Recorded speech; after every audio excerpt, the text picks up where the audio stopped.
दरवर्षीप्रमाणे ज्योतिबाच्या नावाने चांगभलच्या गजरात कोल्हापूर वर्कर्स आयोजित अंबाबाई मंदिर ते ज्योतिबा पायी दिंडी उत्साहात पार पडते। दिनांक 24 मार्च रोजी सकाळी भल्या पहाटे ठीक 4 वाजेपासूनच कोल्हापुरातील तमाम आरोग्यप्रेमींची महाद्वार येथील अंबाबाई मंदिर प्रवेशद्वारासमोर मोठ्या संख्येने वर्दळ सुरू झाली।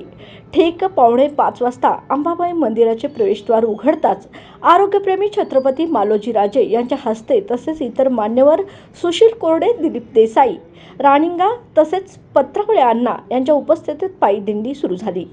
देवीची प्रार्थना नांदवडेकर तर आरोग्याचे गाऱ्हाणे नांदवडेकर यांनी घातल्यानंतर छत्रपती मालोजी राजे यांनी सर्व आरोग्यप्रेमी यांना शुभेच्छा दिल्या आणि दिंडीला सुरुवात झाली। जवळजवळ 400 ते 500 आरोग्यप्रेमींनी अगदी उत्साहात यामध्ये सहभाग नोंदवला। मुख्यतः कोल्हापूर जिल्ह्याचे जिल्हाधिकारी अमोल येडगे यांनी कोल्हापूर वॉकर्स कोल्हापूर यांच्या विनंतीला मान देऊन स्वतः उत्स्फूर्तपणे पायी दिंडीत सहभागी होऊन सर्वांची मने जिंकली।